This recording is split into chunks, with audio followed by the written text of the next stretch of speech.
Hello students, I am Divya Kashyap and as you all know that I am your chemistry expert and we were doing the coordination compounds.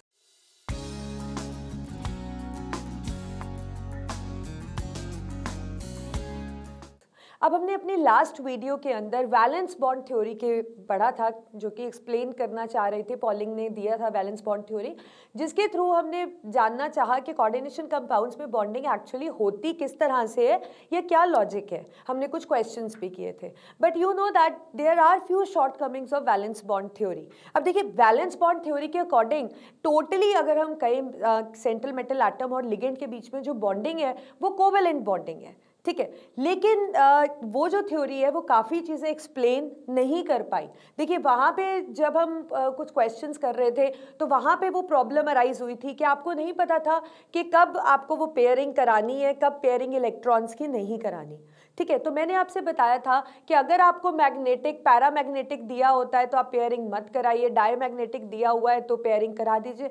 तो हम कह सकते हैं एक तरह से कि it doesn't give quantitative interpretation about the magnetic data. हमें कंफ्यूजन हो रहा था वहाँ पे उन क्वेश्चंस को करने में, है ना। Lot of assumptions were there, बहुत ही ज़्यादा एजम्पशंस उसके अंदर इन्वॉल्व थी। हम काफ़ी तुक्का लगाकर उसकी ज्योमेट्री को और क्वेश्चंस को सॉल्व कर रहे थे। लाइकवाइज आपको पता है जो कोऑर्डिनेशन कंपाउंड्स है, मैक्सिमम कोऑर्डिनेशन कंपाउंड्स जो होते हैं वो कलर्ड होते हैं, लेकिन वैलेंस बॉन्ड थ्योरी में हमें कोई इन्फॉर्मेशन कलर के अकॉर्डिंग नहीं मिली, कलर की तो कोई बात ही नहीं थी। सो इसीलिए it doesn't give any related information to the colour of the coordination compound. दूसरा मैंने आपको बताया था कि अभी जब आगे इस चैप्टर को हम कंटिन्यू करेंगे हम क्रिस्टल फील्ड थ्योरी के बारे में पढ़ेंगे, जो कि एक्सेप्टेड थ्योरी है, जिसका कोई शॉर्टकमिंग्स नहीं है। तो उस थ्योरी के अकॉर्डिंग ना हमें एक मतलब एक परफेक्ट तरीका बताया गया है कि कब पेयरिंग होगी, कब पेयरिंग नहीं होगी। वहाँ पे जो लिगेंड्स हैं जो सेंट्रल मेटल एटम को इलेक्ट्रॉन डोनेट करते हैं उनको एक स्ट्रॉन्ग और वीक कैटेगरी के अंदर कैटेगराइज किया गया है, जिसके बेसिस पे हमें पता लग जाता है, एक सीरीज है कि ये स्ट्रॉन्ग लिगेंड है, ये वीक लिगेंड है, तो इससे आप पेयरिंग करवाओ, इससे पेयरिंग नहीं कराओ। तो ऐसा कुछ डिस्टिंक्शन हमें वैलेंस बॉन्ड थ्योरी में देखने को नहीं मिला। So again it is a shortcoming that there was no distinction about the strong and weak ligand. So moreover इतनी चीजें हमें पता नहीं लग रही है तो obviously it doesn't reveal any information about the stability of the coordination compounds. अब देखिए इतनी सारी shortcomings और वो भी कितनी important, कलर नहीं बता रहा, स्ट्रॉन्ग और वीक लिगेंड के बारे में हमें कुछ पता नहीं लग रहा, मैग्नेटिक डाटा हमें कुछ प्रॉपर इंटरप्रेट नहीं कर पा रहा, स्टेबिलिटी, देखिए दुनिया में हर चीज स्टेबल तो होना चाहती है ना, स्टेबिलिटी के बारे में भी कुछ इंफॉर्मेशन नहीं है। तो इसलिए इस थ्योरी की काफी ज्यादा शॉर्टकमिंग्स थी which was actually overcome by the crystal field theory. देखिए वैलेंस बॉन्ड थ्योरी की अगर हम बात करें तो वहां पे जो मेटल सेंट्रल मेटल एटम और लिगेंड्स की जो बॉन्डिंग है, मैं लिख देती हूँ यहाँ, देखिए जो वैलेंस बॉन्ड थ्योरी थी हमारी उसके अकॉर्डिंग अगर हम लिंकेज की बात करते हैं तो वो लिंकेज टोटली कोवेलेंट है, ठीक है।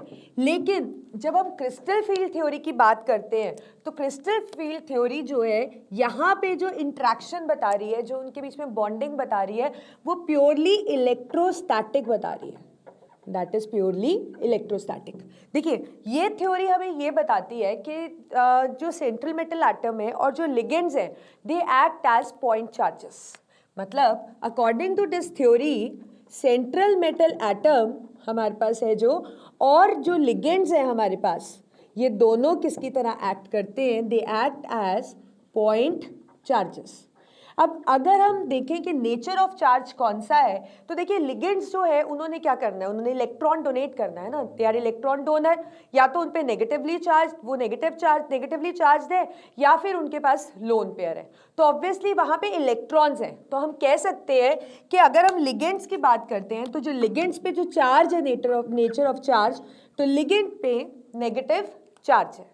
अब आपने वैलेंस बॉन्ड थ्योरी में बहुत से क्वेश्चंस किए थे तो वहां आपने देखा था कि जो सेंट्रल मेटल एटम था उस पर पॉजिटिव वैलेंसी आ रही थी, है ना। तो हम कह सकते हैं कि जो सेंट्रल मेटल एटम है उस पर नेचर ऑफ चार्ज क्या है, पॉजिटिव।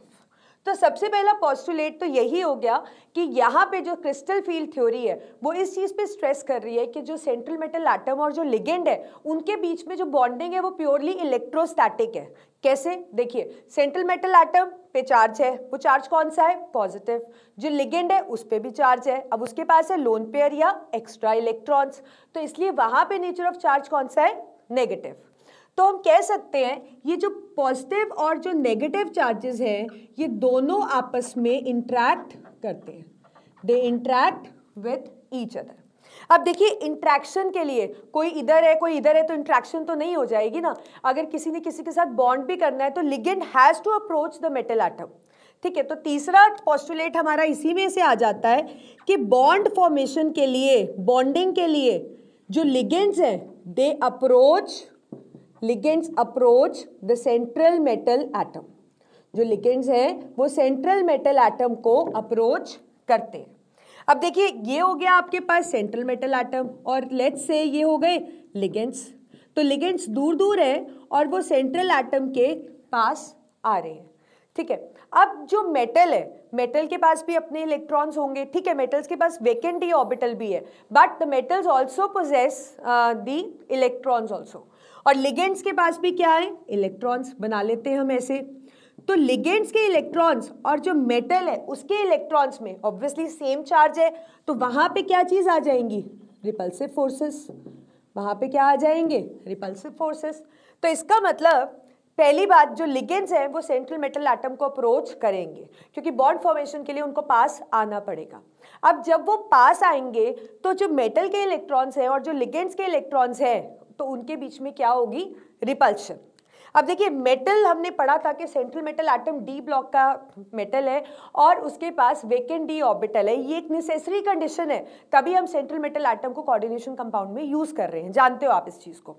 अब जो सेंट्रल मेटल एटम है उसका जो डी ऑर्बिटल है, ठीक है, जैसे हम यहां बना लेते हैं कि जो सेंट्रल मेटल एटम है उसका जो डी ऑर्बिटल है यहां पे, तो उस डी ऑर्बिटल, आपको पता है कि 5 ऑर्बिटल्स होते हैं डी के, d x y, d y z, d z x, d x square minus Y square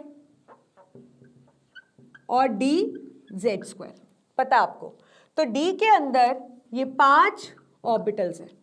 ठीक है, और ये सारे ऑर्बिटल्स क्या है आपस में? ये सारे के सारे ऑर्बिटल्स डी जनरेट है, मतलब इनकी सिमिलर एनर्जी है। इनकी एनर्जी क्या है? Similar.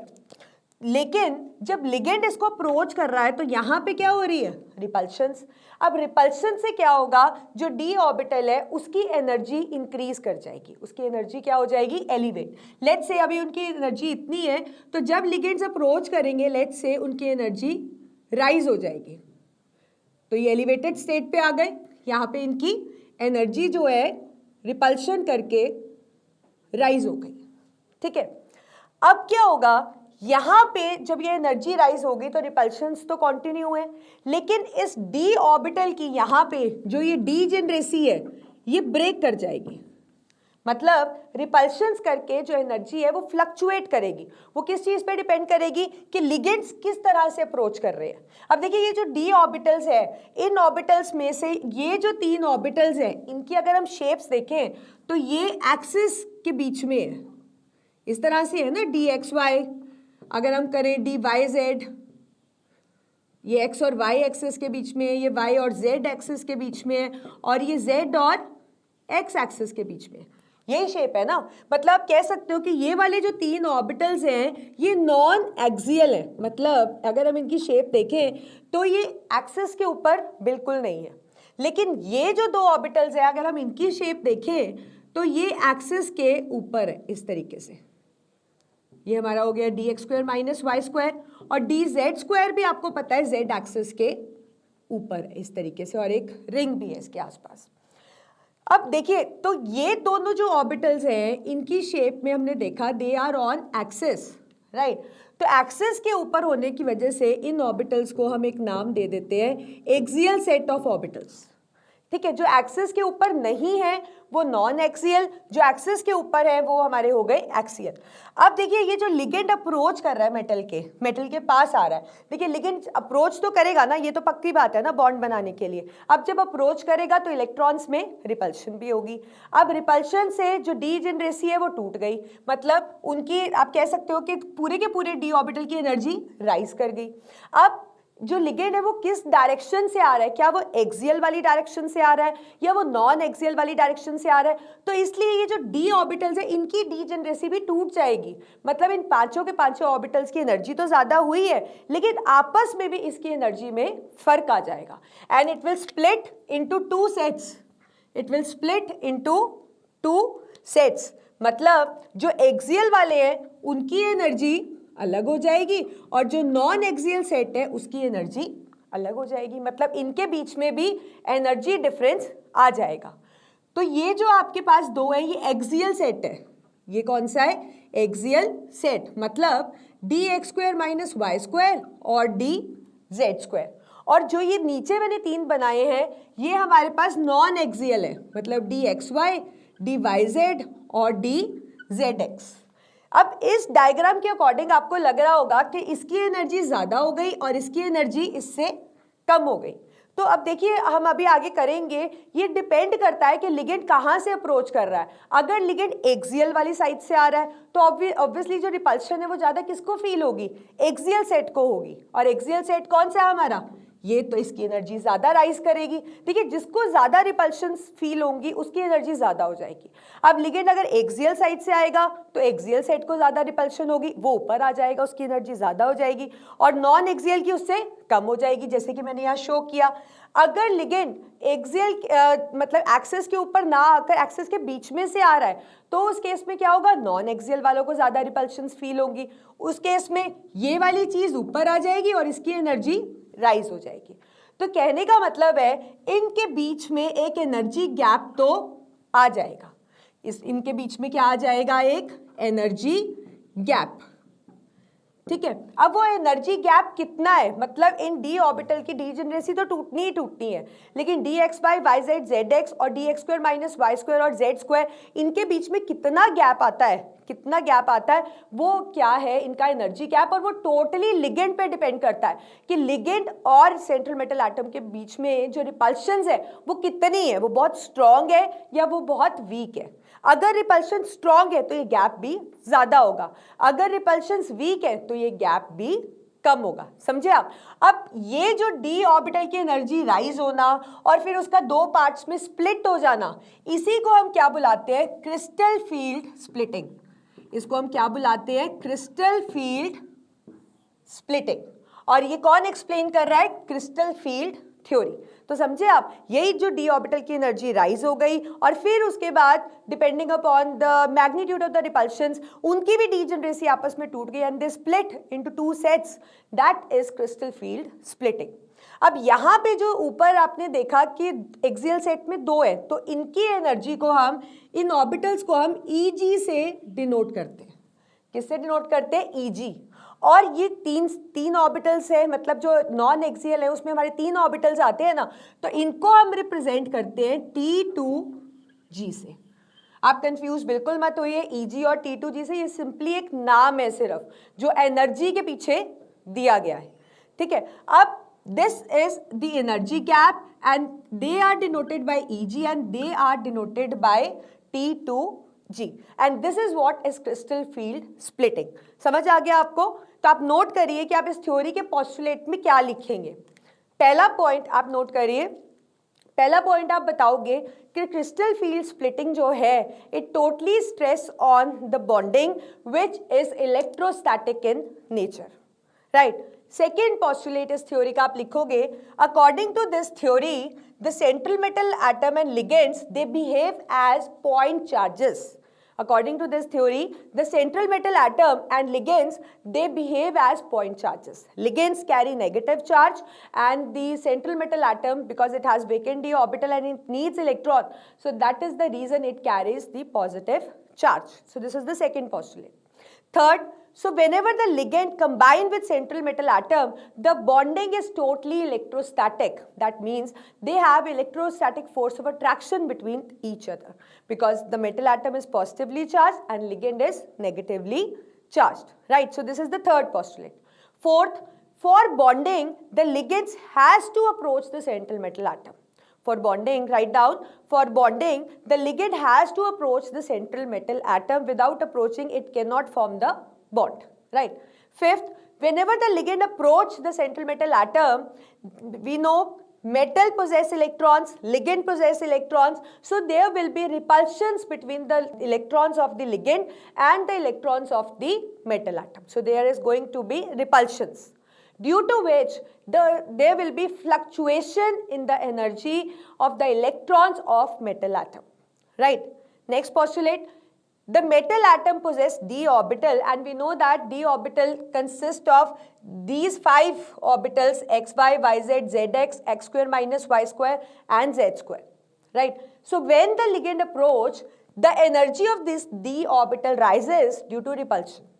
Now, depending upon that out of these 5 orbitals, which is suffering more repulsion, the energy will rise accordingly, right? Because we know that out of these 5 orbitals, the 3 are the non-axial set and 2 are the axial set, right? So accordingly, if the ligand approaches from the axis, so the axial one will suffer more repulsion, and if it approaches in the other way, that is not from the axis, from the non-axial part, so the non-axial will suffer more repulsion, and there will be a gap between the energy of the two, right? And it will split like this, and this is what is crystal field splitting, and this is the energy gap, right? And the energy gap between the 2 orbitals totally depend upon the type of the ligand, that how strong or weak is the ligand, right? तो इसको अभी हम और detail में करते हैं, तो आप इसको पहले लिखिए, इसको अच्छे से पढ़िए, तभी आप नेक्स्ट टॉपिक स्टार्ट करिए, क्योंकि तभी आप अच्छे से उस नेक्स्ट टॉपिक को समझ पाएंगे। अब देखिए, हम अगर ज्योमेट्री की बात करते हैं तो क्रिस्टल फील्ड स्प्लिटिंग के अकॉर्डिंग जो कोऑर्डिनेशन कंपाउंड है, या तो वो ऑक्टाहेड्रल कॉम्प्लेक्सेस बनाते हैं,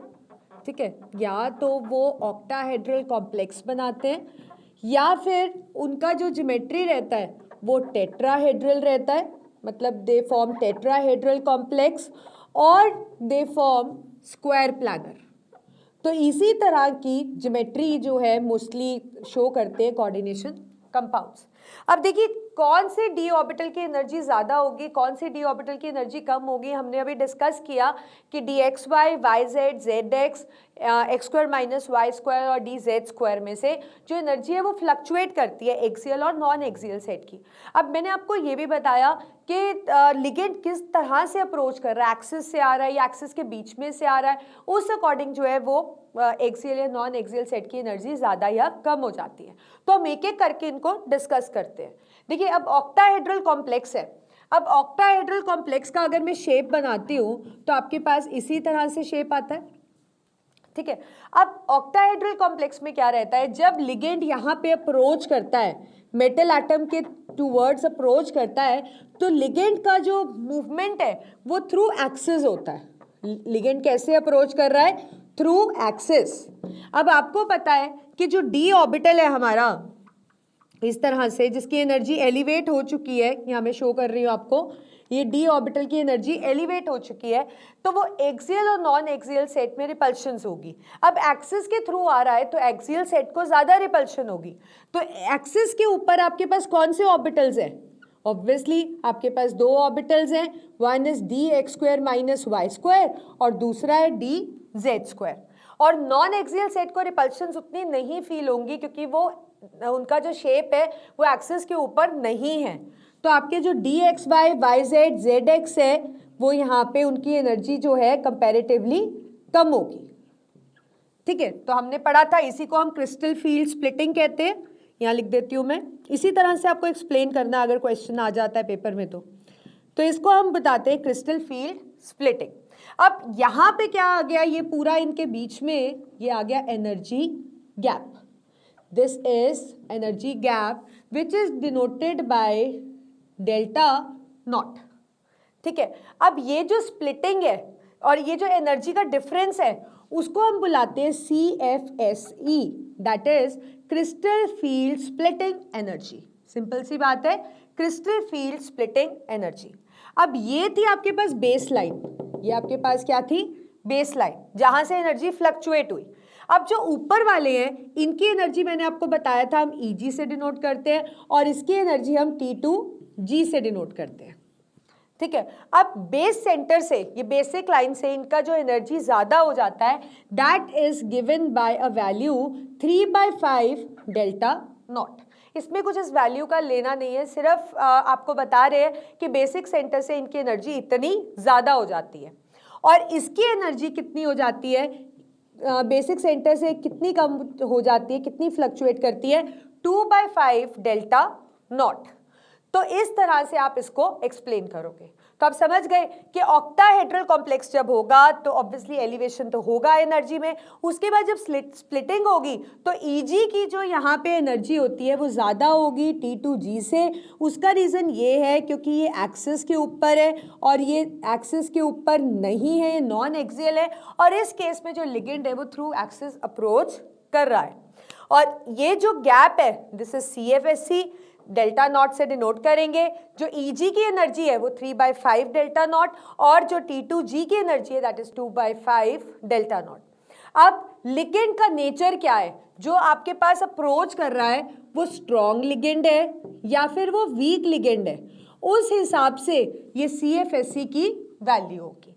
अगर लिगेंड स्ट्रॉन्ग है तो ये एनर्जी गैप भी ज़्यादा होगा, अगर लिगेंड वीक है तो एनर्जी गैप कंपैरेटिवली कम होगा। समझ गए आप। तो ये जो पूरा आपके पास है इसको आप एक्सप्लेन करोगे फॉर ऑक्टाहेड्रल कॉम्प्लेक्स।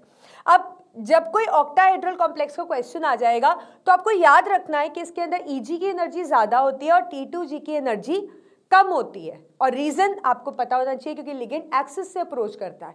तो अभी के लिए हम इतना पढ़ेंगे, इसको क्वेश्चन में कैसे यूज़ करेंगे वो मैं आपको बताऊंगी। क्लियर है आपको ऑक्टाहेड्रल के लिए। अब सेम हम टेट्राहेड्रल के लिए करते हैं। अब जब टेट्राहेड्रल के लिए करते हैं हम, ठीक है, इसको मैं रब कर देती हूँ। अब जब टेट्राहेड्रल के लिए हम करते हैं तो यहाँ पे जो लिगेंड आता है ज्योमेट्री भी बदल जाएगी, आपको पता है। अब टेट्राहेड्रल के लिए आपके पास ज्योमेट्री इस तरह की हो जाएगी, ठीक है। अब जब यहाँ पे लिगेंड आएगा तो लिगेंड का जो अप्रोच रहता है वो एक्सिस के थ्रू नहीं आता, it doesn't come through axis. तो आप कह सकते हो इसका अप्रोच नॉन एक्सियल है। यहाँ पे लिगेंड का अप्रोच मेटल एटम के टूवर्ड्स नॉन एक्सियल है। अब नॉन एक्सियल का मतलब है रिपल्शंस तो होंगी ना, ये तो क्लियर है, आपको पता है कि जो डी वाला ऑर्बिटल है उनकी एनर्जी एलिवेट हो जाएगी।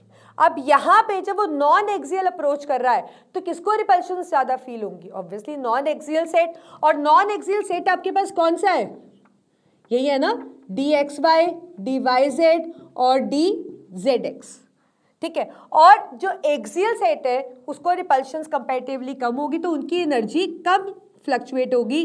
तो this will be DX² - Y² and DZ²। Again ये जो आपके पास आ गया ये पूरा का पूरा आपके पास क्या है, एनर्जी गैप। अगेन इसको आप डेल्टा नॉट से डिनोट करोगे, इसको हम क्रिस्टल फील्ड स्प्लिटिंग ही कहेंगे, इसकी एनर्जी को हम क्रिस्टल फील्ड स्प्लिटिंग एनर्जी ही बोलेंगे। और वैसे ही बेस सेंटर से देखेंगे कि कितनी एनर्जी ज़्यादा या कम हुई। अब ये जो ऑर्बिटल्स हैं आपको पता है इनको Eg से डिनोट करते हैं, सेम रहेगा। इन ऑर्बिटल्स को आप T2G से डिनोट करते हो, अगेन सेम रहेगा। अब यहाँ पे जो एनर्जी है, आप ये जो बेस लाइन से नीचे जा रही है तो इनकी एनर्जी सेम 3/5 डेल्टा नॉट से डिनोट करोगे और ऊपर वालों की 2.5 डेल्टा नॉट से राइज हो जाएगी। समझ गए आप। तो टेट्राहेड्रल के लिए भी क्लियर है ना आपको कि भी जो लिगेंड आएगा वो नॉन एक्सियल अप्रोच से आएगा और एनर्जी इसमें XY YZ ZX की ज़्यादा और X² - Y² और Z² की कम होगी। मतलब यहाँ पे T2G की एनर्जी Eg से कम होगी, ठीक है। अब जब भी आपको टेट्राहेड्रल क्वेश्चन आएगा तो अगेन ऑक्टाहेड्रल की तरह आपको ये याद रखना है कि कौन सा सेट इसमें ऊपर रहता है और कौन सा सेट इसमें नीचे रहता है। अगेन सेम चीज, अगर लिगेंड का नेचर स्ट्रांग है तो ये स्प्लिटिंग भी ज़्यादा होगी, अगर लिगेंड का नेचर उतना स्ट्रांग नहीं है तो कंपेरेटिवली ये जो CFSE है, जो इनका एनर्जी डिफरेंस है वो कम होगा। ठीक है, अब अगर हम स्क्वायर प्लानर को देखते हैं, आपने नोट कर लिया ना, ये आप इसको नोट कर लीजिए। अब अगर हम स्क्वायर प्लानर को देखते हैं तो वहां पे हमारी ज्योमेट्री जो है वो इस तरीके की है।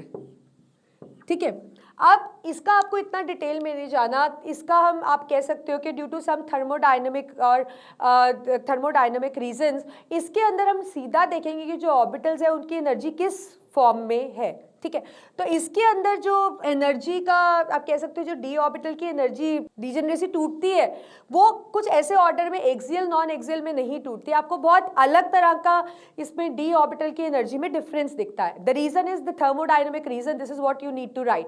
हायर आप पढ़ोगे अपना MSc वगैरह में तो आपको इसका रीजन एक्यूरेट पता लग जाएगा, लेकिन अभी तक आपको सिर्फ ये लिखना है due to some thermodynamic reasons the d orbital is splitting like this. तो यहाँ पे सबसे पहले जो आपके पास आ जाएगा ऑर्बिटल वो dx² - y² आ जाएगा, उसके बाद आपके पास आ जाएगा dxy, फिर आ जाएगा आपके पास dz², और उसके बाद आपके पास दो ऑर्बिटल सेम लेवल पे रहेंगे, that is dyz and dzx। तो इसमें जो डी ऑर्बिटल है, आप इसको इस तरह से शो कर देंगे कि ये जो ऑर्बिटल है इसकी एनर्जी एलिवेट तो हुई, लेकिन एलिवेट होकर ये इस तरह से स्प्लिट हो गई, ये एलिवेट होकर ये इस तरह से अलग अलग ऑर्डर में इस तरह से स्प्लिट हो गई, लेकिन dyz और dzx की एनर्जी यहाँ पे बिल्कुल सेम है। तो आई थिंक आपको पता लग गया ना कि भी किस तरह से स्प्लिटिंग होगी। ऑक्टाहेड्रल में Eg की एनर्जी ज़्यादा या T2G की एनर्जी क्यों कम होगी, या आप कह रहे हो कि टेट्राहेड्रल में T2G की एनर्जी ज़्यादा या कम होगी, और 3/5 डेल्टा नॉट या 2/5 डेल्टा नॉट आपको क्या डिनोट करता है। तो this is all about this. तो अब हम पढ़ते हैं कि इसमें इलेक्ट्रॉनिक कॉन्फ़िगरेशन लिगेंड के हिसाब से पेयरिंग होगी या नहीं, वो कैसे पता लगेगा, क्योंकि इस थ्योरी के अंदर हाइब्रिडाइजेशन बिल्कुल नहीं होता है, टोटली लिगेंड पे डिपेंड करता है कि किस तरह से पेयरिंग हमें करना है या नहीं करना, वो हम देखते हैं। अब देखिए, जैसे कि मैंने आपको बताया कि अगर हम ऑक्टाहेड्रल की बात कर रहे हैं, ठीक है, तो आपको पता है कि जो ऑक्टाहेड्रल कॉम्प्लेक्स है उसके अंदर हमारे पास जो लिगेंड अप्रोच कर रहा है वो एक्सेस के थ्रू कर रहा है। तो ऑब्वियसली यहाँ पे जो dx² - y², मतलब जो हमारा एक्सियल सेट है उसकी एनर्जी ज़्यादा और जो नॉन एक्सियल सेट है उसकी एनर्जी हमारे पास कम है। ठीक है, और इसके बीच में भी हम बात कर चुके हैं, ये हमारा क्या है, क्रिस्टल फील्ड स्प्लिटिंग एनर्जी, मतलब एक एनर्जी गैप, मतलब इसकी एनर्जी ज़्यादा है। यहाँ पे हम बना लेते हैं कि ऑलरेडी ये डीजेनरेट ऑर्बिटल्स थे और वो इस तरह से स्प्लिट हो गए। ठीक है, अब अगर लेट्स से आपको क्वेश्चन आ जाता है कि बॉन्डिंग को एक्सप्लेन करो कोऑर्डिनेशन कंपाउंड में जहाँ पे इलेक्ट्रॉनिक कॉन्फ़िगरेशन है D4, या इसको आप D6 भी ले सकते हो, कैसे भी, मोस्टली क्वेश्चन इसी से पूछा जाता है। अब देखिए, जब ऑक्टाहेड्रल कॉम्प्लेक्स है, ठीक है, और D4 या D6 आपको कुछ भी इलेक्ट्रॉनिक कॉन्फ़िगरेशन दी गई है, तो आपको पता है Hund's rule of maximum multiplicity को यूज़ करते हुए हमें ये चीज़ हम +1 में पढ़ चुके हैं कि जब भी हम इलेक्ट्रॉन्स को ऑर्बिटल्स में भरते हैं पहले हम उनको सिंगली फिल्ड करते हैं, पता है ना ये आपको। तो अगर मैं इस D4 को, लेट्स से D4 या D6 किसी को भी एक्सप्लेन कर लेती हूँ, तो इसको जब अभी हम ऑक्टाहेड्रल कर रहे हैं तो हम ये D6 ले लेते हैं, तो अगर मैं इनके इलेक्ट्रॉन्स को यहाँ पे फिल करूँगी तो मैं इनको इस तरह से 3 इलेक्ट्रॉन्स तो मैं ऐसे फिल कर दूँगी। ठीक है, यहाँ पे आप एक पूरा स्पिन का बना देते हो, होते हाफ फिल्ड ही है, लेकिन हम मोस्टली इस चैप्टर में पूरा स्पिन वाला इलेक्ट्रॉन बना देते हैं। देखिए, तो 6 इलेक्ट्रॉन में से 3 तो मैंने भर दिए, अब बाकी के 3 मैं कहाँ भरूंगी, इसके अंदर ही भरूंगी या इसके अंदर उसको फिल करूंगी, तो वो डिपेंड करता है कि यहाँ पे जो क्रिस्टल फील्ड स्प्लिटिंग है वो ज़्यादा हुई है या कम हुई है। अब क्रिस्टल फील्ड स्प्लिटिंग ज़्यादा या कम हुई है वो मैंने आपको बताया था, वो डिपेंड करता है नेचर ऑफ लिगेंड पे, कि लिगेंड जिसने अप्रोच किया, जिसके कारण ये स्प्लिटिंग हुई, वो एक स्ट्रॉन्ग लिगेंड था वो या फिर वो एक वीक लिगेंड था। तो यहाँ पे स्ट्रॉन्ग और वीक लिगेंड्स को इस थ्योरी में डिस्टिंक्शन किया गया है उनके बीच में, और उनको एक प्रॉपर सीरीज में अरेंज किया गया है ताकि आपको पता लगे कि कौन स्ट्रॉन्ग लिगेंड है और कौन वीक लिगेंड है। तो ये आपके पास सीरीज है, इसके अकॉर्डिंग जो Br नेगेटिव है वो I नेगेटिव से एक स्ट्रॉन्ग लिगेंड है।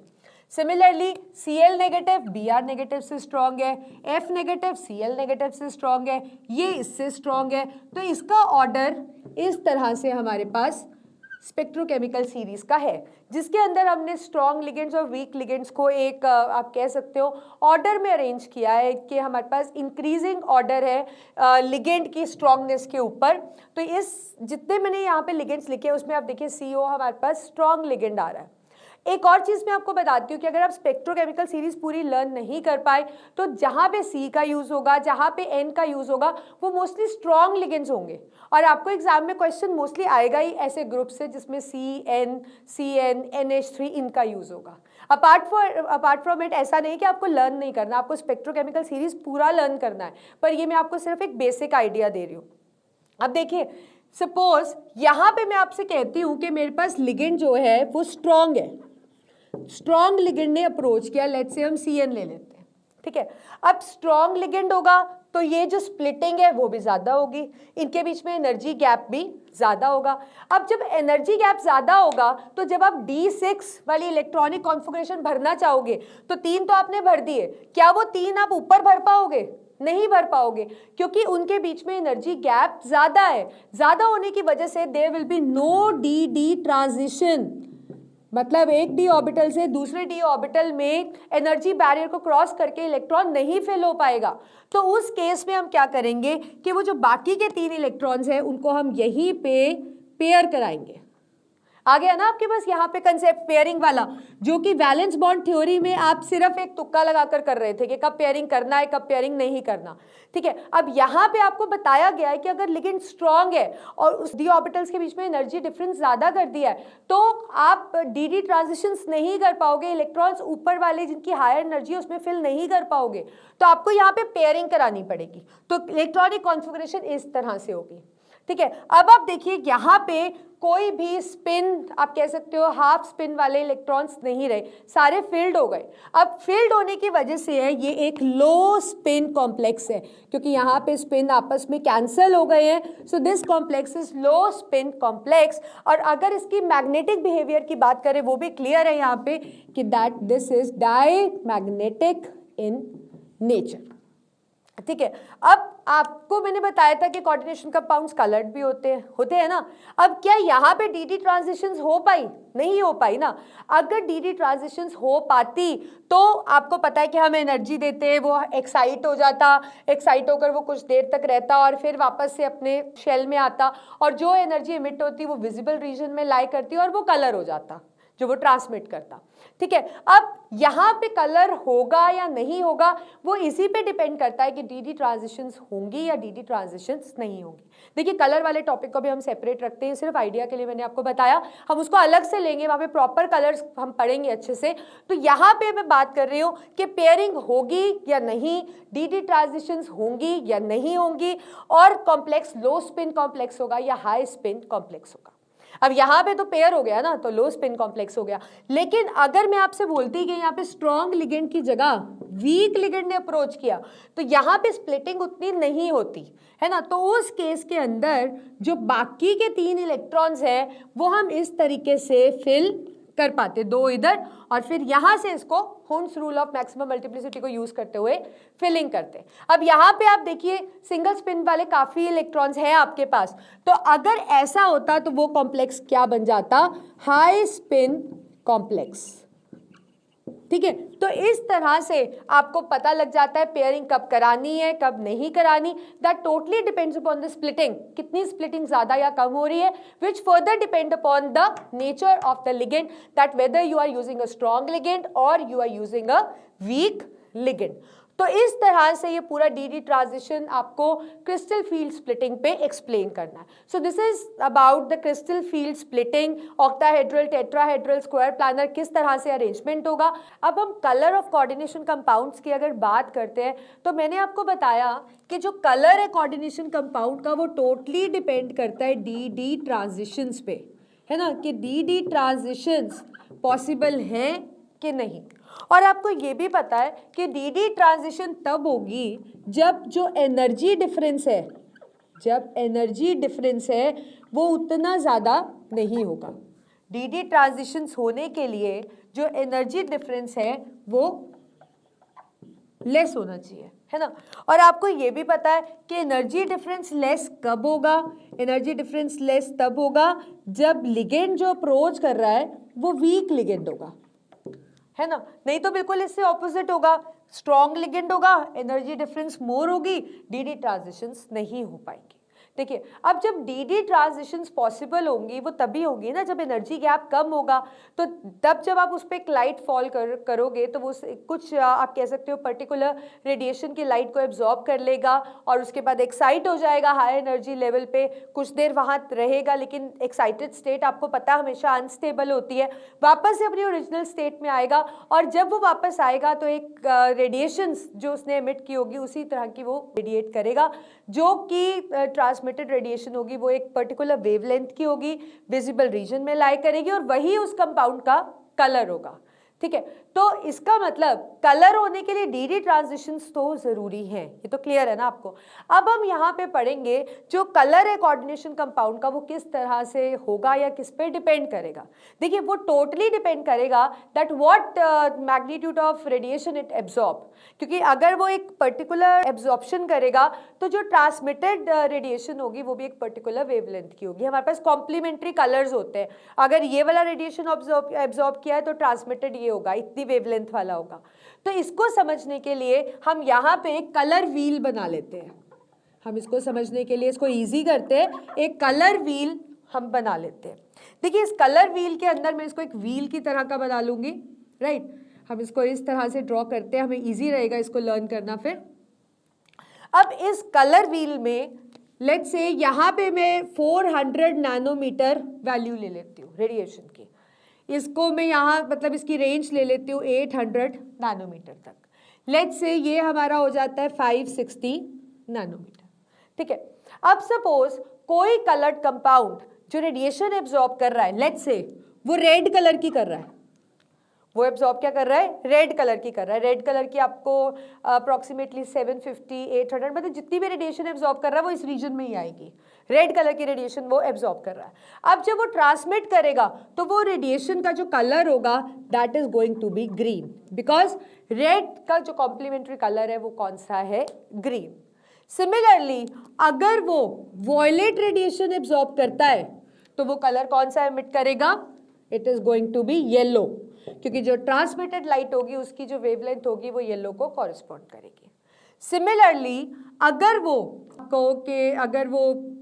एब्जॉर्ब कर रहा है ऑरेंज कलर तो उसका कॉम्प्लीमेंट्री क्या होगा, blue, it will emit the blue radiation. तो इस तरह से कलर्स के बारे में आप कमेंट करेंगे ऑफ कोऑर्डिनेशन कंपाउंड. तो समझ गए आप कलर्स किस तरह से होते हैं, कौन से एब्जॉर्ब हुए, कौन से एमिट होते हैं. तो ये कलर व्हील आपको अच्छे से याद करना है. नाउ कोऑर्डिनेशन कंपाउंड का हम एक लास्ट टॉपिक करते हैं, that we are going to discuss about the stability of coordination compound. हमारा ये शॉर्टकमिंग थी ना वैलेंस बॉन्ड थ्योरी की कि स्टेबिलिटी एक्सप्लेन नहीं की गई, लेकिन क्रिस्टल फील्ड थ्योरी ने इस शॉर्टकमिंग को ओवरकम किया by explaining the stability of coordination compound. See according to it हम एक एग्जांपल लेके करते हैं. लेट्स से मेरे पास कॉपर आयन है, वो अमोनिया के साथ रिएक्ट होकर एक कोऑर्डिनेशन कंपाउंड बनाता है, लेट्स से CuNH3 और ये ऊपर आ गया आपके पास चार्ज 2 पॉजिटिव. ठीक है, अब जब भी मुझे कोऑर्डिनेशन कंपाउंड की स्टेबिलिटी के बारे में बताना है तो उसको मैं K से बताऊंगी, स्टेबिलिटी कांस्टेंट से बताऊंगी. आपको पता है स्टेबिलिटी कांस्टेंट कैसा होता है, प्रोडक्ट का कंसंट्रेशन डिवाइडेड बाय रिएक्टेंट का कंसंट्रेशन. तो यहाँ पे ये प्रोडक्ट है आपके पास और ये रिएक्टेंट है, तो इसको हम इस टर्म में लिख लेते हैं, it is equal to ratio of concentration of product divided by concentration of reactant, यही आ गए ना आपके पास, रेज टू पावर 4। अब जितनी वैल्यू k की ज़्यादा होगी, जितनी वैल्यू k की ज़्यादा होगी उतना ज़्यादा स्टेबिलिटी होगा, उतना ज़्यादा जो कोऑर्डिनेशन कंपाउंड है वो स्टेबल होगा। ठीक है, अब आपको पता है कि k की वैल्यू ज़्यादा तभी होगी अगर ये वाला प्रोडक्ट प्रिडोमिनेट करेगा, अगर इसकी वैल्यू ज़्यादा होगी, और इसकी वैल्यू ज़्यादा तब होगी जब ये लोग Cu2 पॉजिटिव और NH3 आपस में इजीली रिएक्ट करते रहेंगे, तो ये प्रोडक्ट बनाते रहेंगे, तभी इसकी कंसंट्रेशन ज़्यादा होगी और तभी K की वैल्यू ज़्यादा होगी। तो अगर इसकी वैल्यू ज़्यादा होती है, ये इजीली कंबाइन कर पाते हैं, प्रोडक्ट हमारे पास इजीली आ जाता है, K की वैल्यू ज़्यादा हो जाती है, तो ये कोऑर्डिनेशन कंपाउंड उतना ही ज़्यादा स्टेबल हो जाता है। तो इसका मतलब अगर आपको दो कंपाउंड्स दें और K की वैल्यू दे दे तो आप उससे पहचान लोगे ना कि किसकी स्टेबिलिटी ज़्यादा है, जिसके लिए K ज़्यादा होगा उसकी स्टेबिलिटी भी ज़्यादा होगी। अब देखिए, स्टेबिलिटी के कुछ फैक्टर्स हैं जिस पे स्टेबिलिटी डिपेंड करती है। किसी भी कोऑर्डिनेशन कंपाउंड की स्टेबिलिटी कुछ फैक्टर पे डिपेंड करती है। पहला फैक्टर है हमारे पास charge on metal ion, charge on metal ion. देखिए, लेट्स से आपके पास दो मेटल आयन का एग्जांपल लेती हूँ। एक कोऑर्डिनेशन कंपाउंड है जिसमें Fe3 पॉजिटिव यूज हुआ है और एक कोऑर्डिनेशन कंपाउंड है जिसमें Fe2 पॉजिटिव यूज हुआ है। तो जो कोऑर्डिनेशन कंपाउंड में ज़्यादा चार्ज होगा मेटल आयन पे उतना ही ज़्यादा वो स्टेबल होगा। तो Fe3 पॉजिटिव जो है एक स्टेबल, ज़्यादा स्टेबल कोऑर्डिनेशन कंपाउंड बनाएगा as compare to Fe2 positive. दूसरा फैक्टर जिस पे स्टेबिलिटी डिपेंड करती है that is size of metal ion, size of metal ion. ज़्यादा स्टेबल होने के लिए जो साइज है मेटल आयन का छोटा होना चाहिए। मैं लिख देती हूँ यहाँ less, it should be less. So if it is less than that means the compound formed is more stable. Let's say एक एग्जाम्पल लेते हैं कुछ साइजेस के टर्म्स में। लेट्स से हम मैग्नीज ले लेते हैं, मैग्नीज का साइज ले लेते हैं। Let's say manganese is I think approximate equal to 91 picometer इसका साइज रहता है। ठीक है, हम आयरन का साइज ले लेते हैं Fe3 पॉजिटिव, इसका अप्रॉक्सीमेट साइज 83 पिकोमीटर रहता है। ठीक है, कोबाल्ट का साइज ले लेते हैं, कोबाल्ट का साइज अप्रॉक्सीमेट 82 पिकोमीटर ले लेते हैं। अगर ये वैल्यूज सही है तो ठीक है, अगर बाई चांस कोई एक आधी वैल्यू इसमें इनकरेक्ट है तो आप इसको एज इट इज लीजिएगा कि भी जिसका साइज छोटा होता है वो उतना स्टेबल कंपाउंड लेता है। अब लेट्स से इसमें मैंने मैग्नीज, आयरन और कोबाल्ट लिया, लेट्स से वैल्यू XYZ ले ली। ठीक है, जो मैंने 91, 83 और 82 ली है। तो इस वैल्यू के अकॉर्डिंग जो कोबाल्ट है इसका साइज क्या है, स्मॉलर। तो जितना ज़्यादा स्मॉलर साइज होता है उतना ज़्यादा परफेक्ट बॉन्डिंग होता है और उतना ज़्यादा स्टेबल कोऑर्डिनेशन कंपाउंड होता है। ठीक है, तो आप समझ गए ना स्टेबिलिटी के बारे में। तो स्टेबिलिटी के दो फैक्टर्स हैं, मेटल आयन पे चार्ज और मेटल आयन का साइज। जितना ज़्यादा चार्ज उतना ज़्यादा स्टेबल, जितना छोटा साइज उतना ज़्यादा स्टेबल। और मोर ओवर मैंने आपको बता दिया K की वैल्यू से आप किस तरह से पहचान सकते हैं। जितनी K की वैल्यू ज़्यादा होगी उतनी स्टेबिलिटी ज़्यादा होगी। So I think you got it. तो क्रिस्टल फील्ड स्प्लिटिंग थ्योरी के ऊपर ये पूरा जो एक्सप्लेनेशन मैंने आपको बताया, जिसपे हमने पूरा इलेक्ट्रोस्टैटिक फोर्स ऑफ अट्रैक्शन उनके बीच में डिस्कस किया, हमने ऑक्टाहेड्रल, टेट्राहेड्रल और स्क्वायर प्लानर की शेप्स के अकॉर्डिंग डिस्कस किया कि कैसे स्प्लिटिंग होती है, एनर्जी गैप क्या होता है। हमने डिस्कस किया कि भी अगर हमारे पास इलेक्ट्रॉनिक कॉन्फ़िगरेशन D4, D6 या कुछ भी है तो उसको आप किस तरह से फिलिंग करोगे, स्ट्रॉन्ग वीक लिगेंड क्या होते हैं, स्पेक्ट्रोकेमिकल सीरीज क्या होती है, कलर कैसे पता लगता है कोऑर्डिनेशन कंपाउंड का, कॉम्प्लीमेंट्री कलर्स कौन से हैं, कोऑर्डिनेशन कंपाउंड की स्टेबिलिटी क्या है। So this all fall under one topic that is crystal field theory.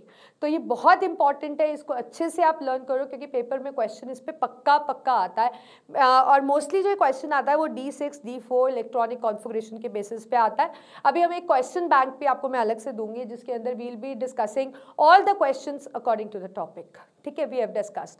So I think you got it. So this is all about the crystal field theory and let's meet in the next class. So thank you.